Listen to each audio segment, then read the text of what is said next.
بسم اللہ الرحمن الرحیم۔ السلام علیکم ورحمۃ اللہ تعالی وبرکاتہ۔ تو پیارے پیارے عزیز دوستو، آج کی ویڈیو میں ہم جاننے والے ہیں امام حسین علیہ السلام کے ساتھ بچپن سے لے کر کے جوانی تک جو شعر رہا کرتا تھا، یہاں تک کہ ان کے انتقال ہو جانے کے بعد، یعنی کہ جب کربلا شریف میں امام حسین شہید ہو گئے تھے تو ان کے جسم اطہر کی جو رکھوالی کرنے والا شعر تھا جس کا نام ابو الحارث تھا، تو آج کی ویڈیو میں ہم اسی کے بارے میں جاننے والے ہیں۔ تو دوستو پلیز سے آپ ہمارے چینل کو فالو اور سبسکرائب کر دیجیے تاکہ ہم ایسی انٹرسٹنگ اسلامک ہسٹری والی ویڈیوز آپ کے لیے لاتے رہیں۔ اب بنا دیری کیے کرتے ہیں اس ویڈیو کو اسٹارٹ۔ تو دوستو بات ہے اس وقت کی جب لوگوں نے مدینہ میں ایک شیر کو دیکھا اور دوڑتے دوڑتے مولا کائنات حضرت علی کی بارگاہ میں آ پہنچے۔ حضرت علی کے پاس آ کر کے وہ عرض کرنے لگے کہ اے مولا کائنات، اے حضرت علی، ہم کو اس شیر سے بچا لیجئے۔ اس وقت حضرت علی خطبہ فرما رہے تھے۔ اسی وقت وہ شیر اپنے ننھے بچے کے ساتھ حضرت علی کی بارگاہ میں پیش ہوتا ہے اور اپنی عقیدت کی زبان میں عرض کرتا ہے، اے مولا کائنات، اے حضرت علی، یہ میرا چھوٹا بچہ ہے اور میں اس کا باپ نہیں بلکہ اس کی ماں ہوں، یعنی کہ میں کوئی شیر نہیں بلکہ شیرنی ہوں۔ تو مولا کائنات فرماتے ہیں، ہاں بولو، تمہیں مجھ سے کیا کام ہے؟ تو وہ شیرنی کہتی ہے، اے حضرت علی، میں نے سنا ہے آپ سب کا بھلا کرتے ہیں، میرے پاس اس بچے کو کھلانے کے لیے کھانا نہیں ہے، آپ سے میری گزارش ہے کہ اس کی آپ پرورش کیجیے، اس کو آپ اپنے پاس رکھیے، اس کو پالیے۔ تو مولا کائنات کہتے ہیں، اے شیرنی، اب تو اس بچے کی فکر مت کر، اب اس کا خیال میں رکھوں گا، اور میں ایسے شخص کو جانتا ہوں جو اس کی اچھی طریقے سے پرورش کر سکتا ہے۔ تو وہ شیرنی کہتی ہے، مولا کائنات، وہ شخص کون ہے؟ تو مولا حضرت علی فرماتے ہیں، وہ میرا چھوٹا بیٹا حسین ہے۔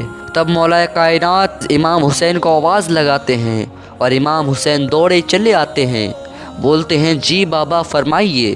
تو مولا حضرت علی ارشاد فرماتے ہیں، کہتے ہیں، اے میرے لختے جگر، یہ شیرنی کا بچہ ہے، یعنی کہ یہ شیر ہے، اس کو تمہیں پالنا ہے، اس کا خیال رکھنا ہے۔ تو امام حسین فرماتے ہیں، اے میرے بابا، آپ بالکل بے فکر ہو جائیے، اس کی میں اچھی طریقے سے پرورش کروں گا۔ تب امام حسین اس شیر کو لے جاتے ہیں اور اس کا نام رکھتے ہیں ابو الحارث۔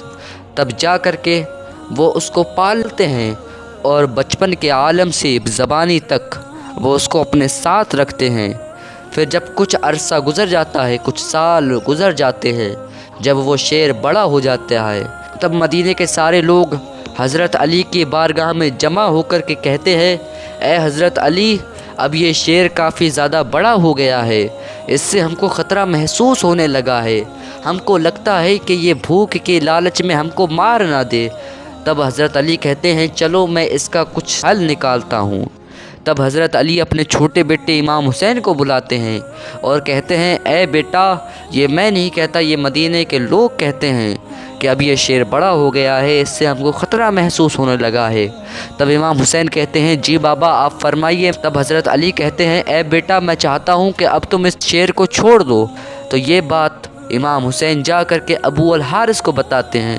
تب ابو الحارث کہتا ہے کہ اے امام حسین، میں یہاں سے چلا تو جاؤں گا، بٹ میری ایک شرط ہے، میں آپ سے دوبارہ پھر ملنا چاہتا ہوں۔ تب امام حسین کہتے ہیں، اے ابو الحارث، تم مجھ سے بالکل مل سکتے ہو، کربلا کے دن جب میرے گھر والے تم کو آواز لگائیں گے تب تم آ جانا۔ تب وہ شیر کہتا ہے، اے امام حسین، کیا آپ آواز لگائیں گے؟ تب امام حسین کہتے ہیں، نہیں شیر، میں آواز نہیں لگاؤں گا۔ تب وہ شیر کہتا ہے، کیا آپ کے بیٹے آواز لگائیں گے؟ تب امام حسین کہتے ہیں، نہیں۔ تب وہ ابو الحارث پوچھتا ہے، تو امام حسین آخرکار کون آواز لگائے گا؟ تب امام حسین کہتے ہیں، میری بیٹی سکینہ تمہیں آواز لگائے گی اور تم چلے آنا۔ پھر وہ شیر ایران کے ایک جنگل میں چلا جاتا ہے۔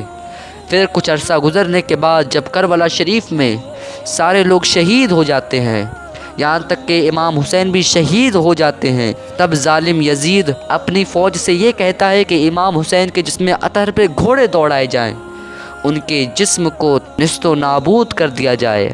یہ بات حضرت سکینہ اپنی پاک سیدہ کے پاس جا کر کے عرض کرتی ہیں، کہتی ہیں، اے میری پاک سیدہ، ایک نبی کے عاشق، نبی کے صحابی سمندر میں تھے، ان کی کشتی ڈوب گئی تھی۔ تبھی انہوں نے ایک شیر کو دیکھا جو ان کی طرف آ رہا تھا، لیکن انہوں نے اس سے کہا کہ اے شیر، میں نبی کا عاشق اور ان کا غلام ہوں، تو مجھے مت مار۔ تب وہ شیر ان کو مارنے کی جگہ ان کو صحیح راستہ دکھا دیا۔ تب وہ حضرت سکینہ کہتی ہیں، اے میری پاک سیدہ، میں نے ایک شیر کو دیکھا ہے، اگر آپ کہیں تو میں اس کو آواز لگا کر بلا لوں۔ تب وہ پاک سیدہ کہتی ہیں، جاؤ میری بیٹی، تم اس شیر کو بلا لو۔ تب حضرت سکینہ ایک پہاڑ کے پاس جاتی ہیں اور وہاں کھڑے ہو کر کے آواز لگاتی ہیں، ابو الحارث، ابو الحارث۔ تب وہ شیر باہر نکل جاتا ہے اور آنے کے بعد امام حسین کے جسم اطہر کے قریب آ کر کے بیٹھ جاتا ہے۔ تب یزیدی فوج کے جو گھوڑے ہوتے ہیں جس پر یزیدی لوگ سوار ہوتے ہیں، امام حسین کے جسم اطہر کو وہ کچلنے کے لیے آ رہے ہوتے ہیں۔ یزیدی فوج کے گھوڑے جب ابو الحارث کو دیکھتے ہیں، یعنی کہ امام حسین کے جسم اطہر کے قریب ایک شیر کو دیکھتے ہیں، تو دنگ رہ جاتے ہیں اور اپنے آپ پر قابو نہ پا کر کے بھاگ جاتے ہیں اور سارے یزیدی گر جاتے ہیں۔ پیارے پیارے عزیز دوستو، امید ہے آپ کو یہ واقعہ پسند آیا ہوگا۔ اگر پسند آیا تو پلیز سے ہمارے چینل کو فالو اور سبسکرائب کر لیجئے۔